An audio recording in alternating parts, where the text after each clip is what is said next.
every advertisement, every like classroom, in every, it's, you don't take care of yourself because I know best. In the pyramid, it's like the one that's on top, like the teacher knows what's best for the children. Yeah. And instead of, you know what's best for you, tell me, what do you need? No, it's like, I know what's best for you. And the end of the year, this has to be done. So if this is the plan, okay, then follow me. I will lead you towards the outcome instead of take care of yourself.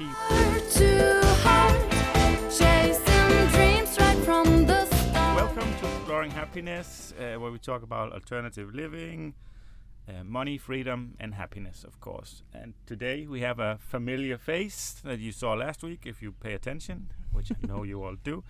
Petra from Giveconomy.nl. Yeah, that's right. Yeah, try to pronounce it like a real Dutchman. And again today we're going to be talking about giving economy and living in a give economy, as she would like me to say, give economy. Yeah, that's like we made like in one word, like give economy. Really proud of that give economy. Yeah, I like it. It makes sense. And I'm gonna try to be a little bit more. I'll be a little bit more annoying than Niki was, and try to be not provocative, but ask some more tricky questions about the whole thing. Yeah. So we can convince more people that this is a great idea and a good system. And that does make sense. I'm sure it makes perfect sense. So I took notes because I don't remember so well. Thank you. So Niki was kind of the sweet girl, and I'm trying to ask those little bit more difficult questions, and I hope you're okay with it. Very. And you don't get provoked or anything. No, so that's like I don't take anything personal. That's not. That's how we do it in a give economy. So relax about it. Yeah. Okay, perfect. So, like, my first question was this. I'm gonna turn it towards you because I'm gonna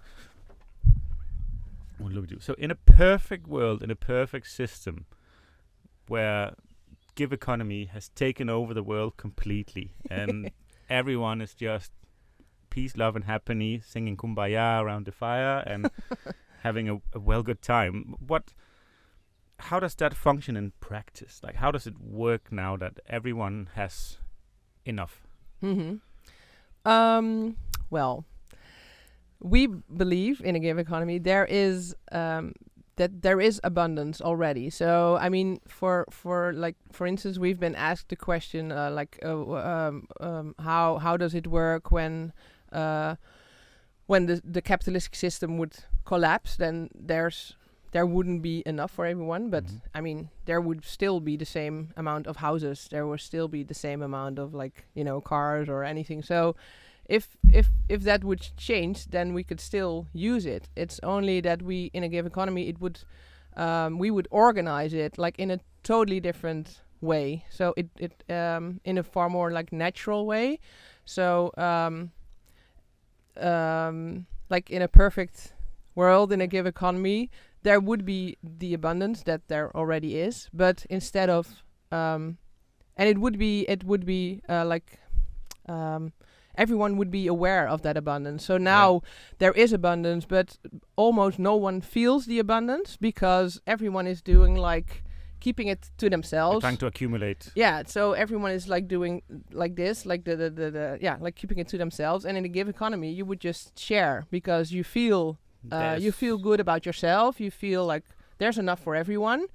So if everyone would really feel like there's enough for me and for everyone, why would you want to keep it for yourself? I mean, there's just no fun in it, and there's no, it doesn't matter. Like you can use everything. So, I mean, there's just enough. You can, so, that's like the start, like the basics for a give economy. Like we would having just what you need. Because I understand that it's like a two-part system almost. It's both the personal system and it's a financial system. So when everyone feels like, okay, now we have, I have enough food. Yeah. I have the shelter I want. I have the transportation I want. I have the technology I want, and like the things that we have now. So we all have that, and we have enough of it. Yeah. So everyone can have a laptop, for example. Yeah. Then the whole other part of the system is feeling or doing what you are passionate about, right? Yeah, and also the other way, because it's not even like really having it, but it starts with like trusting that there is enough for you. So even if you don't personally have it, because for now we don't have a house, or we don't have, but for now we have like everything we need, and if we need something else in the future, we have a very strong trust that there always will be enough for us, and that enough is a really totally different enough than there is like in the when you live in a capitalistic system, because there because this capitalistic system is moved from like it starts with scarcity, so there's like you have the feeling that you are never enough and you won't ever have enough, like even if you have like 3 houses and like 5 cars, and even like the richest people, they don't have the feeling that they have enough. They always want more, and also the poor people don't have enough. So it's like an ongoing system around that scarcity feeling, from people who like from what comes from within, because you are never enough and you won't have enough. And for us, it's like we are enough, so there always will be enough, because we are just. It's okay that we're here on the earth, and it's meant to be that we are living. So that's like the basic feeling that we are doing stuff from. Like we just can be here, and so the feeling of enough, like we need some food. Now it's useful to have like internet access, or like I don't know, like some other stuff that we use now. But if it wasn't here, then it would be okay as well. But now it's here. It's nice. Maybe in the future we need some other stuff, but it will be here. So the feeling of like having enough is not like, oh, we really want a big house and a swimming pool. And if that would come on one day, that would be fine. But that's not making us any happier than we are right now in a camper of like 25 years old, like no. So there's no difference for us anymore. So I guess the question next for me then is like, how does, like, who if we have all these things right now, like internet and sewer systems, and we have like an organized society and all these things, if working for money, or like some jobs are not really fun, No. And will there be people who are willing to do those jobs because they want to give back to society, or will there be like a lack of these kind of? No. It's not really fun to be a butcher, for example, in an industry slaughterhouse and cut meat all day. You will destroy your back, or building like very tall structures and risking your life and falling down, things like that. So do you think there will be people who are willing to take on those tasks, even though they are not getting paid, but just because because they want to contribute, or it's that contribution?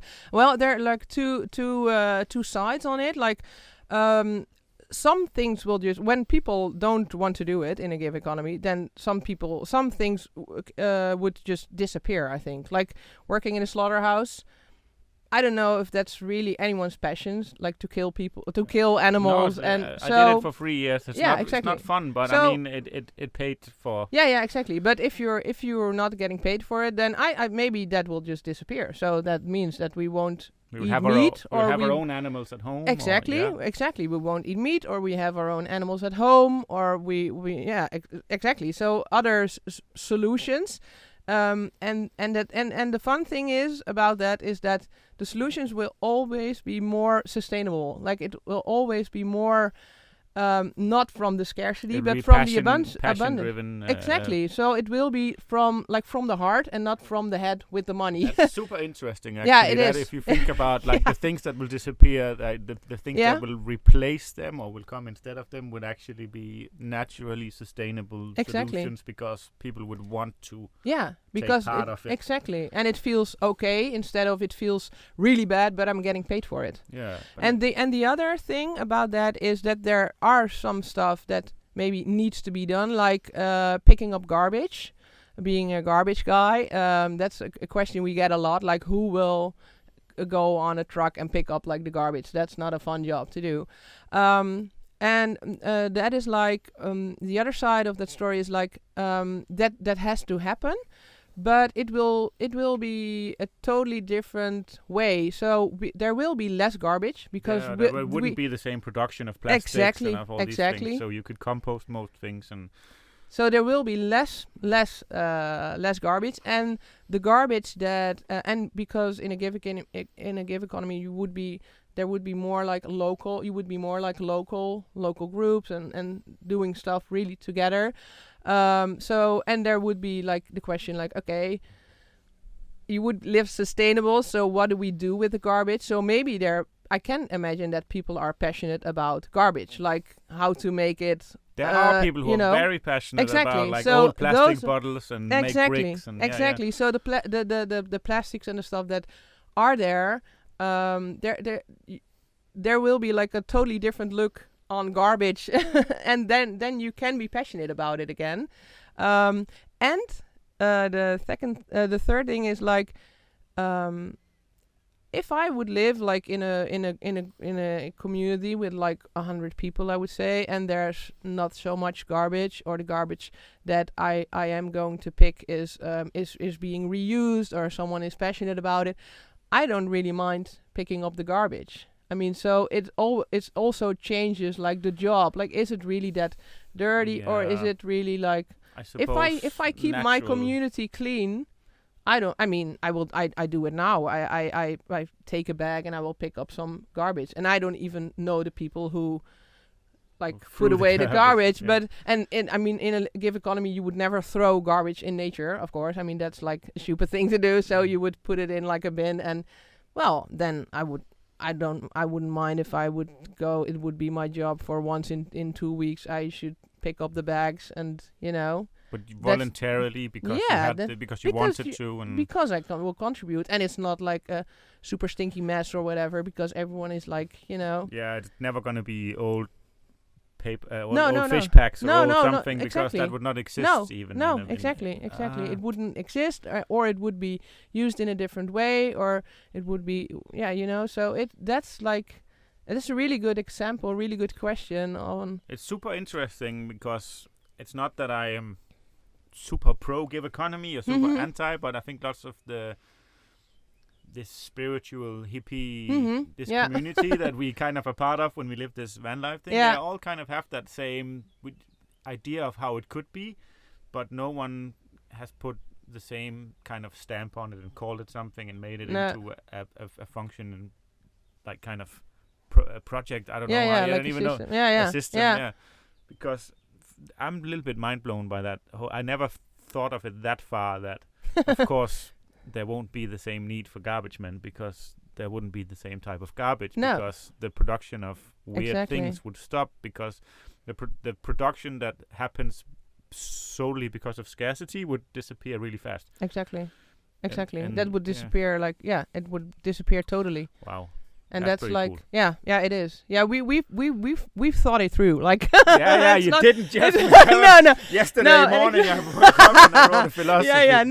No, and I understand. I can really relate. Like, like the hippie, and we've been put in that corner sometimes. Like, like everything is love and everything, and that's really like. Also the interesting part and the hard part for us personally, because when I talk, and as I said last week, when I talk about Giveconomy, I have to talk about the capitalistic system as well. So, and in the capitalistic system, it's not only love and everyone is really sweet for each other. No, we're fucking up the world. I mean, that's not love. That's not from love. Ruining. That's from scarcity. That's from fear.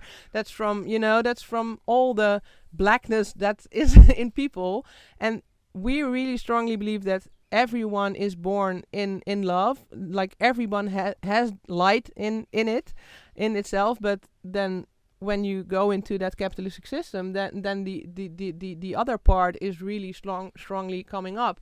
But we can go back to everyone is feeling abundantly and everyone is feeling enough, but that's not here now. So that brings me to the next one. Okay. I think especially people watching, they're gonna understand that completely. Like that is the eternal question that keeps popping back. It's like the garbage. Who's gonna build the skyscrapers and all? There won't be garbage. There won't be skyscrapers. There won't be skyscraper. Who wants to live in a skyscraper? I mean, that's there would be more local farms instead. Yeah, exactly. So the second question here is like, then in a flawed world, we live in a flawed world where people are, I wouldn't call it brainwashed, because it's just a system that we've built, so no one is stupid or anything. I think if most people are open enough, that if they get presented a solution that's better than what they have, they'll be like, that makes sense. How do we then do it in this flawed world? Do we need a leader? Do we need to just spread it naturally? Do we need like an old chieftain to sit in a teepee and smoke a pipe and share it? Or how do we? Yeah. Because I can start giving. Yeah. But we can spread it here via the podcast. And thank you, technology, for putting these awesome, out here. But how do we start this? How do we move it forward? Yeah. That's also an interesting question. And also move it forward while not diverting from the original philosophy, not doing it a capitalistic way or anything. No, exactly. That's I have to think about it for a moment. That's okay. You can think as long as you want. I find it really interesting, and I really like these concepts. And it's so hard to be the good person picking up garbage when the other 99% are just throwing it in the nature, and just happily ruining the oceans and happily blowing away coral reefs and all this. Yeah, but that's interesting because it's not happily, and that's really like the core of what we see. As I said in the beginning of the interview, we never take anything personal because it's not about us. It's about the other person. Like when you are asking questions to me, it's the question comes from you, not to me. Like, so it says something about you, not about me, and my answer will say something about me and not about you. So there's nothing personal in a give economy because and there doesn't have to be, because we are enough. I'm just fine as I am. There's no scarcity in me. There's no shame. There's no like, oh, am I doing this good enough, or oh, is my answer right, or no. It's just my answer that comes from my heart and from me, and I don't know. That's just it, And so like to say, and that has also to do with, as you said, like is there a leader? Like is there like a chief? And that's really interesting, because in a way there could be leaders in a give economy. I mean, that would be natural. There's exactly. Always been natural leaders. We are the at this moment we are the leaders in the give economy, and we would really like to lead people towards a give economy, but people don't let themselves be led. But they are, it's really hard for me to explain in English. I know this. That's okay. Because everyone is patient. Yeah, no, because we have a strong feeling of leadership, like for ourselves. So we take like responsibility. Yeah, and we take responsibility, and we don't do anything that will be told by someone else. So we don't accept like a structure of someone telling us what to do, like for money or because the other one is older, or like we always feel what's coming from ourselves. So we are our own biggest leader. But when everyone would act like that, then there can be leaders, but that's like a totally different leading than there is in the capitalistic system, because now there are not really like leaders. I mean, they're called leaders, but it's it's from the head. It's like for money. It's because they have a lot of money. It's because they are like it's a career-driven president, or like it doesn't make any sense. It doesn't have anything to do with their personal vision. It doesn't have anything to do with their character, I believe. It only has to do because they are there. They are leaders because they know how the system works, and they know how to get on top of the ladder. I really strongly believe that. But are they good persons? Are they giving persons? Are they caring persons? No, they're not. Maybe they are, but that's not why they're there. That's not why they are the leaders. You're not president of United States because you're want caring. To be. Exactly. You were there because you have been a career politician your entire exactly, life. and you exactly know how the paths work and how you should climb those ladders to get to be a president. Spin doctors and everything to make everything that you say seem perfect. Exactly. It's very staged. Exactly. So you exactly know how to climb that pyramid to get on top. So how do we start then? Well, it would be a good start if people would start really listening to us, and that's not making them. What is happening now is that people are listening to us, but then they or they don't believe us, or they are like really. They see us like we are on top of that pyramid and they're under. But in the Giveconomy, there's no pyramid. No. So when people see us like, oh man, they exactly know what they're doing and I want to be like them, that's not a good start, because you don't want to be like us. You just want to be yourself completely, and you start giving leadership to your own. And we want to contribute to that, and we can give you feedback, or we can, but on an equal level. So people making themselves small instead of as big as we are. So that's like, but that's really like, it is like also like not really like a spiritual, but it's really like an energetic thing. It really has to do with like energy and. So, and that's you understand? Actually, and I heard another podcast about it. Not that per se, but in a perfect world, we admire greatness, not skills. So if someone is a great leaders are admired and followed, but skilled leaders they don't really like them, and that's because the line is so thin, it can easily a skilled leader can easily manipulate himself into seeming like he's a great leader, but a great leader can never cheat the other way around. So there is room for leaders, but it has to be great leaders and not just okay. And that manipulation, I mean, manipulation doesn't exist in a Giveconomy. So we are not, because we are so much, we are so strong from our core. We would never be manipulated into something else. But all the other people, they do get manipulated because they're working and acting from scarcity and from we're not enough, and okay, he's telling me that I'm enough. Oh, that's so good to hear, and I'm so happy. So I will do anything he says because I want to hear it more and more. And we see that now with this COVID thing. Everyone, all the leaders are like, "Well done, hang in, you're a perfect citizen," and we're all just, "What are you talking about?" What and it also, and that's and exactly that's has nothing to do with people being nice people. It only has to do with like the things they do, but not who they are. So it doesn't make any sense for me. But that's also interesting, because what I said, like people should listen to us, start listening to us, to like what we're saying. People can't, or that's really hard for people, because they think we are manipulating them as well. Because when they think that we are leaders, when they see us like leaders, the only picture that they have in their head, like from leaders, is the manipulating type. Because they never really had. There hasn't been any great leaders for the past 50 years. No, really not rare, really.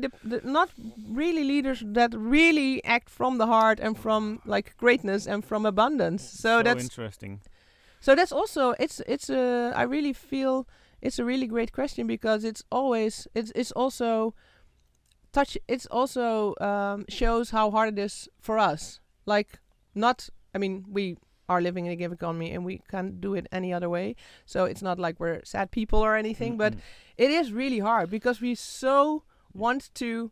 Yeah, so you're passionate, we're and so that inviting passion to can people. almost be like, do this kind of thing, but it's not what that's about. It's just about understanding exactly the possibilities of this thought process, which I suppose it is. It's like a way of thinking about the world and feeling. And yourself. Yeah. That's super interesting. Yeah. So the way to start is just share, listen, give, and try not to have the end goal in mind. But no end goal. Just have it like, what's the next small step that I can take towards this and let economy? yourself be touched. That's really, really important because in the capitalistic system, like everyone is so shut off from their own feeling. So and when people are feeling, it really they turn it into like victimship or like a manipulation or like, no, I don't want to feel it, or I'm so but just let yourself be touched. Let feelings just be there. When you're sad, you're sad. When you don't have to do anything with it, just because that's the way to build a strong intuition.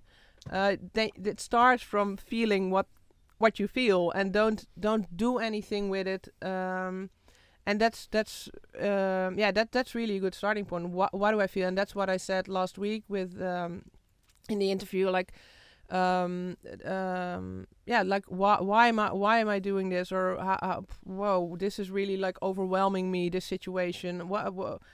How where does it come from? Like, why is it so overwhelming? Instead of like, no, I don't want to be overwhelmed by this. I just put it in a corner and will imagine I will never think about it again. Yeah, that's just not how it works. Just let yourself be seen, let yourself be touched, and look around you and see what is happening in the world, and that you can't fix it. You can't make the capitalistic system better by keep on doing what you're doing. No. Even when you have like the feeling that you're like doing something good, you keep doing it in the same like circle. So that's it like has to get out. Yeah, it's like what the Davos people now in the World Economic Forum are trying to pull the Great Reset. But what they're doing is to just taking the exact same system and packaging it into a new. Yeah, but it's still the same. Exactly. Elite. Yeah, It's but still a the lot of same. people believe it because they're so want to believe it, and that's also a good thing because people really want it to be a different. Exactly, they really want change, but it can't happen in that system. That system is built on scarcity, and scarcity won't save the world. No, it's just whole. That's just very simple. That sentence, "You will own nothing and you'll be happy about it," does not apply to giving economy, because it's okay to own something in a giving economy. It is, but yeah. But it's even better to own something and be happy to share it naturally, because you want to. Yeah, and owning it's just. I mean, it's. I don't in a real give economy when everyone would live, I think no one would own anything. It's only about using stuff. So because you don't have to own it to except for underwear.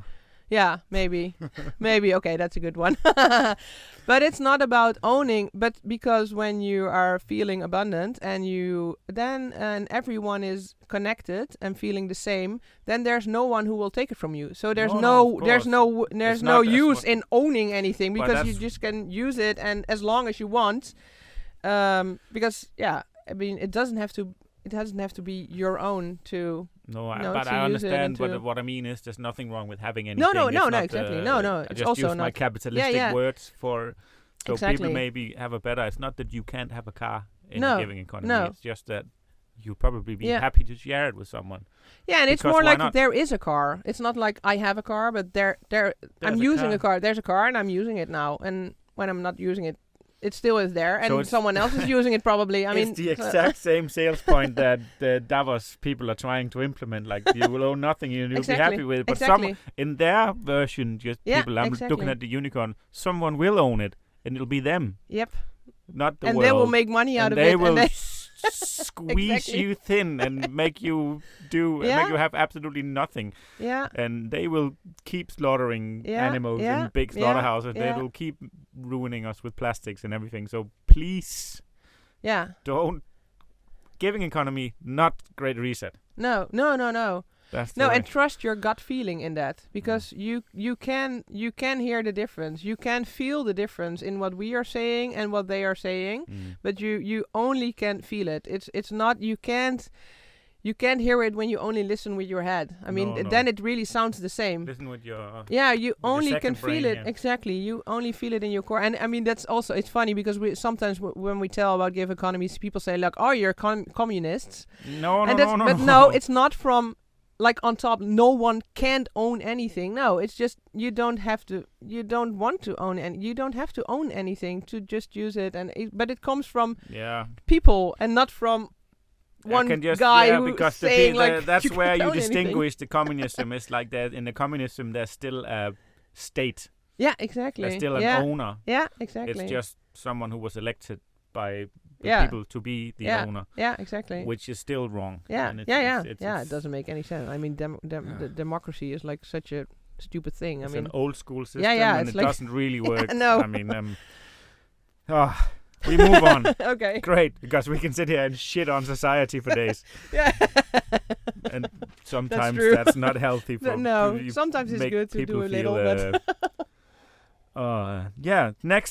Next step is on your website. I saw a video that was made about you. Yeah. And in that video, Robert mentioned that you had rented or purchased or borrowed a farm at one point, and you tried to create a mini utopia of giving economy. Yeah. And that, as far as I could understand, it failed because people kept coming to you and ask what they should do, and they had a hard time getting the true sense of giving economy into them. But in your mind now, why did it fail? It didn't fail, but why did you stop doing it? It didn't work. It didn't work out as we thought it would work out. No, definitely. And we really thought we had it for 2.5 years. We rented a really nice farmhouse and with a big garden, and we started some we started some permaculture and then planted trees, and it was really amazing place. So people could come to us and live for how long they wanted together with us in a Giveconomy, and it was all about abundance. I mean, there was a pot with money on the table, and so there was abundance in everything. You can just do and be whatever you want to do, and you can just you could people would have their own room, and they could go and take a shower, and I mean use the kitchen. It just there was everything they needed. So we expected that people would come and maybe on forehand would understand what living in abundance means. But that turned out different, because when people came to us, sometimes for just a weekend, sometimes for a month or a week, or then they would. The only thing that they would do, they wouldn't understand that we really live in a different system. So they would really was really appealing for them to it sounds really great, live in abundance and just being who you are, be the nicest version of yourself, and it's wow, that sounds so good. But it starts with being real. And being real does mean that, as I said before, there is a part of love inside every person. But when you're living in this society, in the capitalistic system, there is also a part of fear and of scarcity that is bigger than the love part. Otherwise, you couldn't live in the capitalistic system. So, and that part, they of course took it with them to our farm. And people are very afraid to really look into that part. And if they don't look into that darker part, as I call it for now, they can't look into the light part. So that's so that's attached to each other. I mean, it's in real deep, it's the same part, but So you have to look at both sides. But when people came to us, they just were in that pyramid as in the capitalistic system. So you were up top and they were down bottom. Exactly. And so we should tell them what they need to do. But Giveconomy is not about doing, it's about being and then feeling what you want to contribute or what you want to do.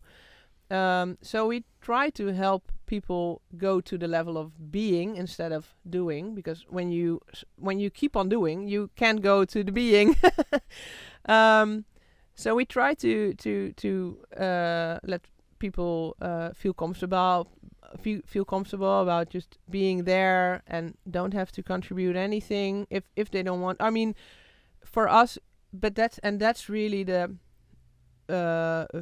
that's really like, so we see that so different than in the system that is there now. Like, contributing is taking care, and that starts with taking care of yourself. If you don't, that's what I said in the interview last week. If you have like an empty bucket, you first have to contribute to yourself. Yeah, fill that up first. Fill that up, and then you can, it will overflow. So, but most people came to us with like an empty bucket, because that's what happens. Yeah. Exactly, they're empty buckets, so they.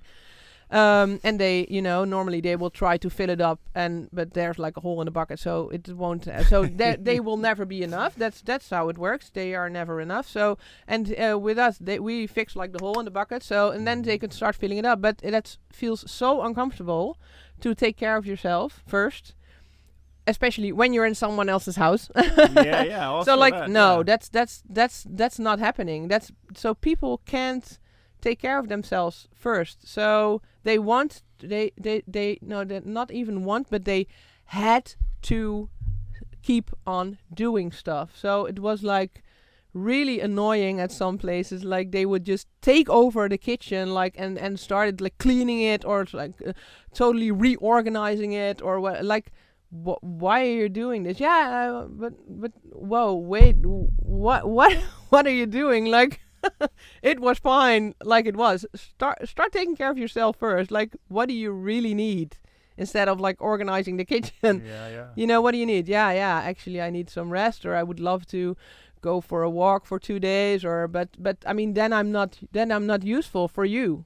But before you can be useful to us, you have to be useful to yourself. Exactly. And even we even think, and I know people really can't.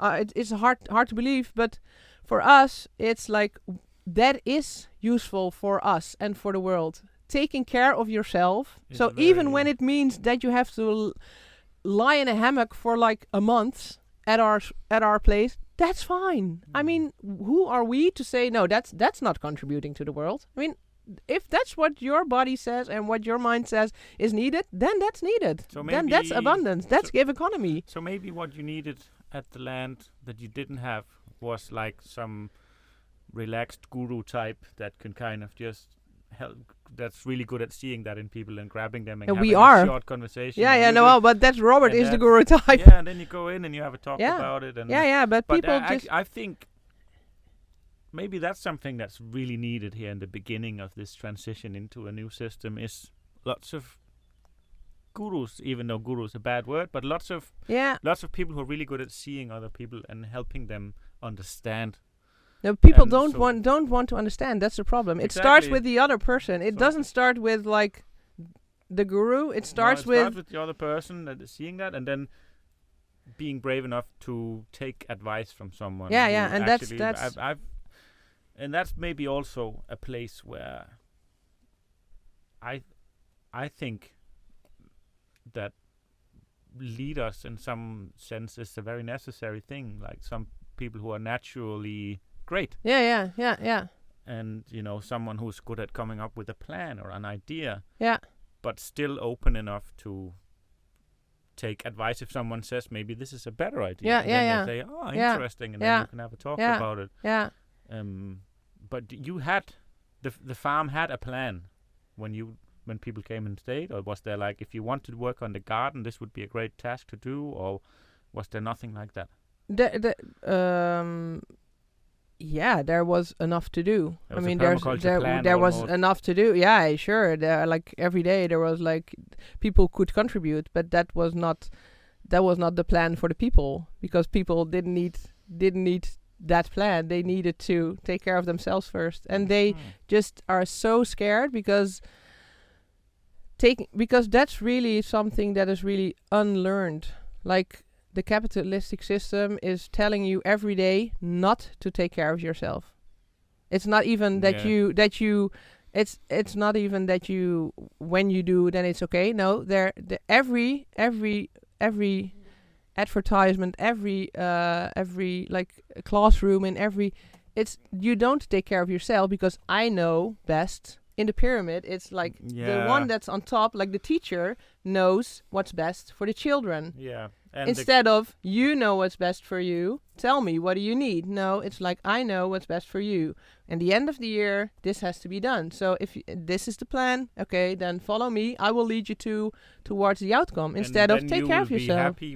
They exactly. Tell you you'll be happy once you accomplish this, and you will never be happy accomplishing that. And that's commercials have adopted that whole system as well. You just need to buy this thing. You'll be more happy, and your bucket will be more full if you have this vase standing in the window. Then people walk by so they can see how awesome you are. Yeah.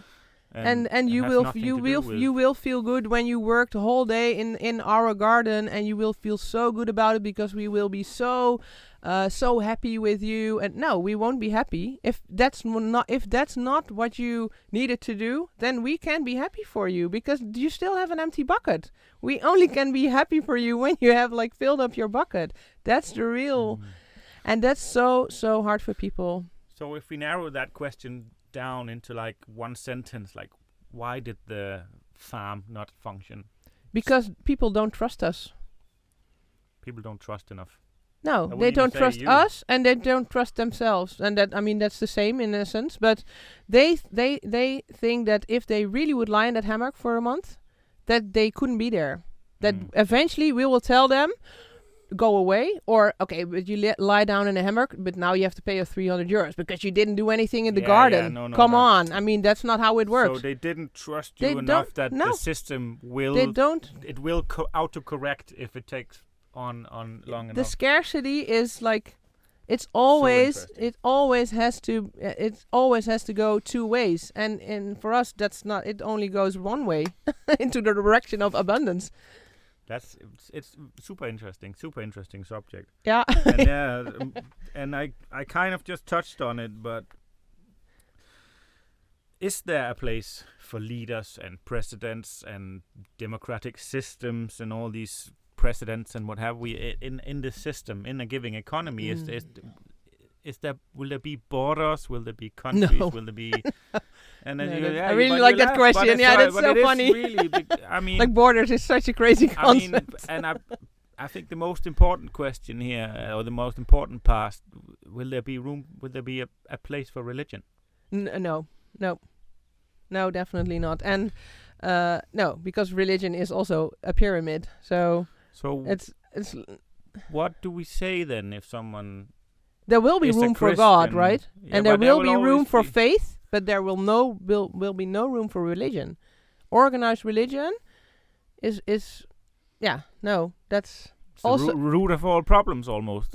Because that's a pyramid as well. But someone is telling you how you should live. It's also a scarcity. It's also a scarcity mindset. I will never be enough. You have to be good enough, otherwise you won't go. Exactly. It doesn't come from I'm just good as a person. I'm love. I'm okay, and I can be here. No, that's really like scarcity. So no, and no borders, of course, because why would you like own? I mean, I thought about it years ago, like when I had to get a new passport or something. Like, it was like 5 years ago, and it was like. That's really something. If you are like working at the border patrol, it's like crazy because you're just like you're protecting something that's just only in our minds. Yeah. Like someone thought up like, okay, here's like this is your country and this is my country. It's like so crazy. It's not even that. So it's so crazy. So there's but this whole thing is so crazy because naturally in animals we have a hierarchy. Yeah. A hierarchy, like in all, like packs of dogs, and I mean, Jordan Peterson. I don't know if you listen to him at all, No. but he has this whole lobster thing where even lobsters have a hierarchy system. Yeah. So almost every single group of animals, including humans, have some type of hierarchy. Yeah, where definitely. Say a man produces more testosterone than another man. The other man would naturally understand that person is stronger, and he should probably listen to him or something. Yeah. So these natural things that are naturally here, but doesn't really fit very well with a giving economy, because we try not to have too much of a pyramid. No, I just had a thought that maybe it's a lot about understand that naturally this might happen, but we are thinking creatures, and we can actually think our way out of that.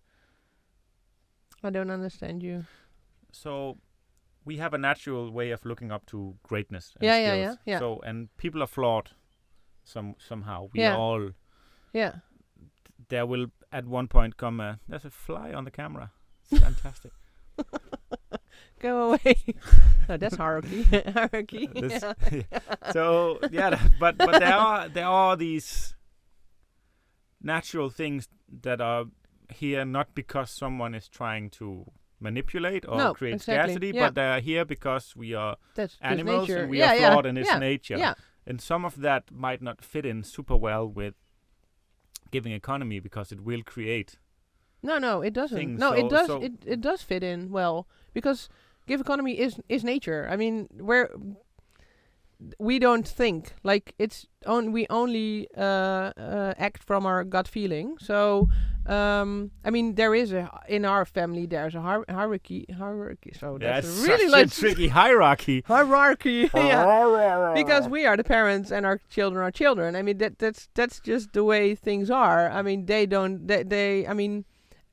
but that's like a really natural way of, and it doesn't really feel not at all like a pyramid. Our children are human beings, and they're already good as they are. They don't have to learn anything. They don't have to do anything to become like better persons or to develop. It will go like naturally, but they can't. For example, Doris especially. Isa is better at it because in his character. But Doris has a hard time taking care of herself. So she's like really energetic, but she also, because when she wants her bucket to be filled, then she also needs some rest. But rest is something that's just not like in her natural way of being. So we have to help her with that, and that's not me telling, okay, you should rest now, but that's really like seeing what is her ability to get rest, or feeling with her, like, what do you need? I'm asking that a lot to her, like, but what do you need? What do you feel? How do you feel? Like, why are you feeling this? Why are you acting this way? Yeah. So really questioning with her. But I think that comes from hierarchy. I mean, Isa is not asking her those questions because she's no. So that's that comes from the natural hierarchy that exists. And that's fine. No, we should give in to that a lot more, because that's the energy that's there, and like the natural energy, that's the energy we should flow on. So the best hunter is the guy who was the leader of the pack when you go why wouldn't he be? Yeah, I mean, it's like because crazy. he was the greatest. No, just go lie in a hammock. Like we will do. We will fix it today. Yeah, no. But it was a natural thing because he was simply the best. So people would say, people would listen to him naturally, and the same with the old Indian chief that they would sit in a circle and they would discuss. But he still said, "But we're gonna do it this way because I know best." And people would say, you do know best, so we will listen to you. No, I would love that, because then would people start listening to us, because we are best at like unconditional giving, for example. So it would be great if people would start following the natural hierarchy instead of like, but you're good at unconditional giving, but you're owning nothing, so you can be our leader because you're just two people and 2 kids and a dog. What do you know of the world? You know. It would be great if people would really start seeing things for what they really are. So there's nothing wrong with leaders. But natural leaders are a great thing in the world, and that's okay. Yeah, like it's when it's from the flow, it's from the core. Then it was one of the things I misunderstood about this when I listened to the first podcast and edited and everything, was that I almost thought that it was one of these. We sit in a circle and we all agree and we all hold hands. No, but it's nothing to do with that. It's much more that if your bucket is full, you would also understand if some other buckets are not full. And, and everyone would kind of just understand better and be more in touch with themselves and what makes the world tick, and therefore also be very understanding that if someone is better at something than they are, and they would take advice, because why wouldn't you? Because you are fucking smarter than me. And the same, the children, of course, looks up to the elders, because the elders have more experience. Exactly. So it is a hierarchy, but it's not a pyramid. No, definitely. It's a hierarchy where everyone is equal in their value. I mean, because when you're not the greatest leader, you have another good value. I mean, and that's really that's really like a thing between me and Robert, because when you Robert is much more introvert, is pretty calm. He has I'm much more like an extrovert, and also much more, because I'm extrovert, more powerful. So we have, but like we both need each other. So I learned a lot from him in being much more calm, and I also learned that me being calm sometimes doesn't mean that my power is going away. It doesn't mean that I'm turning into him or something. I'm turning into an introvert. No, it means that I have best of both worlds, and I still have a part that's really powerful and extrovert, and would like to tell the people about the world about Giveconomy.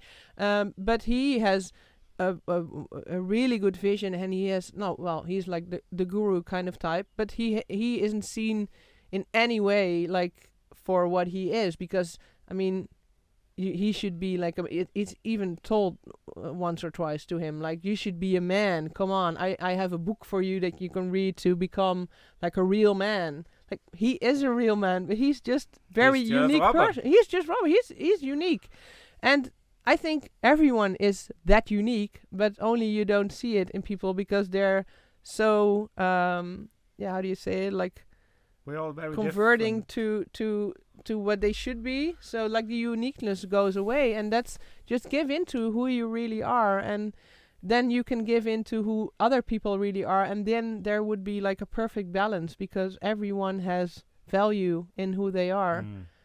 And if, as I said before, like if in another interview with someone else, like if the value of one person is to lie in a hammock all day because that's what he does best, then maybe that's for people that's really like a peaceful person, and they would go to the hammock and, you know, ask questions or have a peaceful coffee, and then they get some peace, and then they would go out to. I mean, if that's what you really need, that's actually a really fine, cool idea. Yeah, in a hammock. He's probably an example of. You need to relax also, man. Exactly, take a break. Exactly. Come to me and relax. Instead of like, you should get out of that hammock. You know what happens when you lie in a hammock all day? You think a lot. Yeah. You become really smart at understanding subjects. So you probably be a good guy. You turn into someone that people come and ask for advice on at one point. And for sure you won't harm anyone because you're just lying in your hammock. So that's a good start. It's limited how much you eat. And yeah, so I had a question also, but I didn't write it down, and it's because I didn't really understand how to.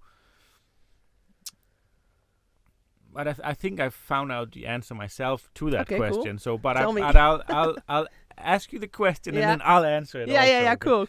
So, the question was, how do we deal with criminals or people doing bad things? And then I recalled reading about an African tribe that when someone did something bad, the entire community lined up they just created a big circle around him, and then one by one they told him all the good things that they remember him for.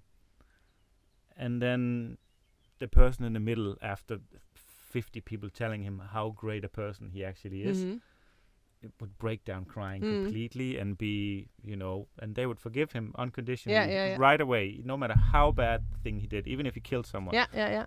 But that's how they would deal with that, and I find that way of dealing with criminals or whatever much better than locking them up or punishing them with work or something. No. I don't know how you feel about that, and I don't know what your idea about how we deal with criminals. I can relate to, as like the example is like almost how we would do it in a Giveconomy, but I think instead of telling him what we like about him, I think in a Giveconomy we would say how his act, how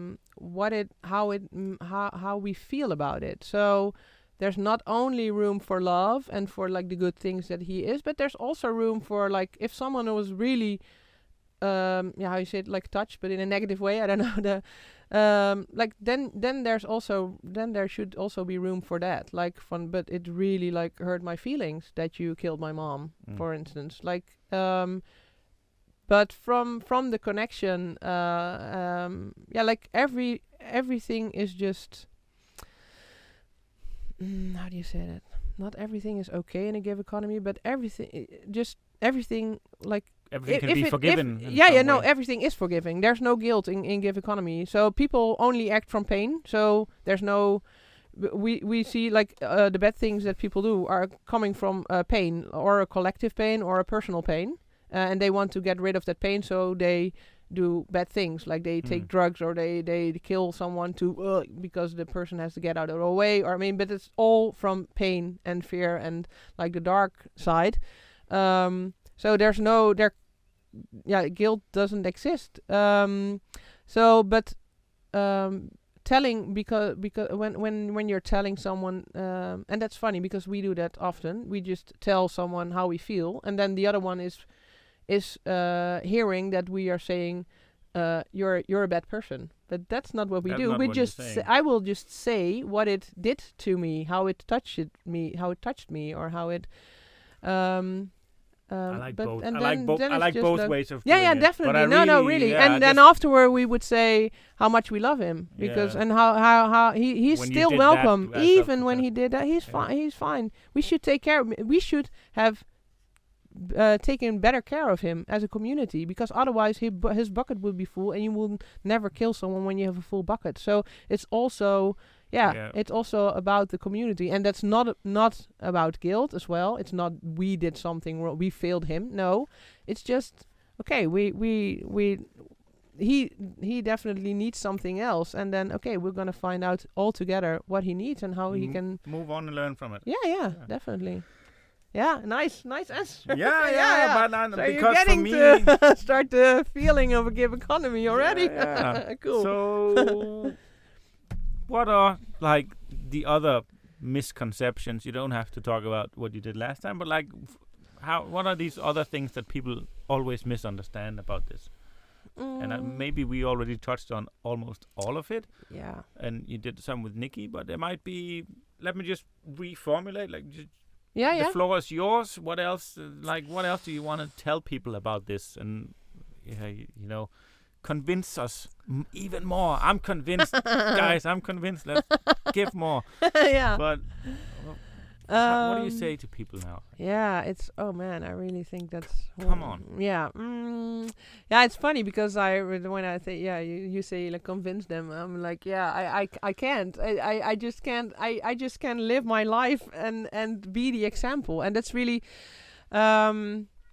It's really about be the change. I a few years ago I really felt that the quote very strongly. I all of a sudden like had a little lamp in my head, like, oh, this is what it means. It's not doing the change or wanting the change, or no, it's really like be the change. And maybe something to add to this interview is, and that's nice because, as I said, I talk a lot about the Giveconomy and the capitalistic system because I have to, because otherwise people think when I only talk about Giveconomy, it's only that we are in a circle and we are hippies and we're like, oh, everything is love, and it's not, because the capitalistic system is here, it's real.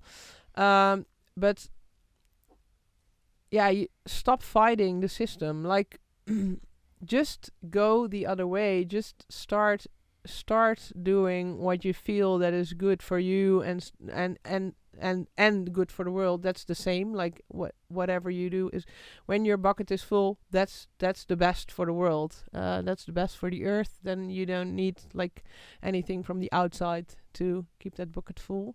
But a lot of people think that they can be in the system and change stuff. So they, for example, like Black Lives Matter.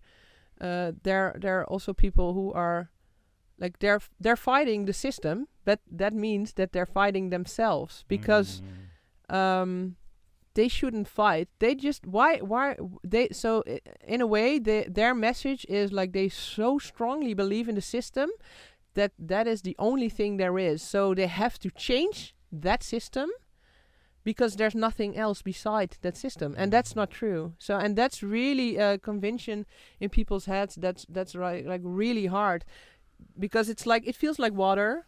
They're like fish in the water. We always say they're like fish in the water, and there's nothing else besides that water. But there is. There can be. I mean, there can be different systems than the capitalistic system, as you see, like the Indians, and I mean they're living in a different system as well. So Amazonian tribes, they live in a give economy with full respect for permaculture and for the forest.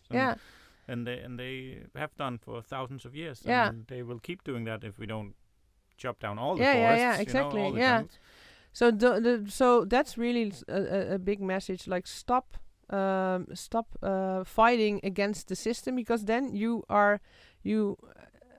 when you are fighting the system, you're fighting yourself, because you keep in that system. Just get out of it, and you don't have to fight anything anymore, because you're just not living in that system anymore, and you're just free to set up your own.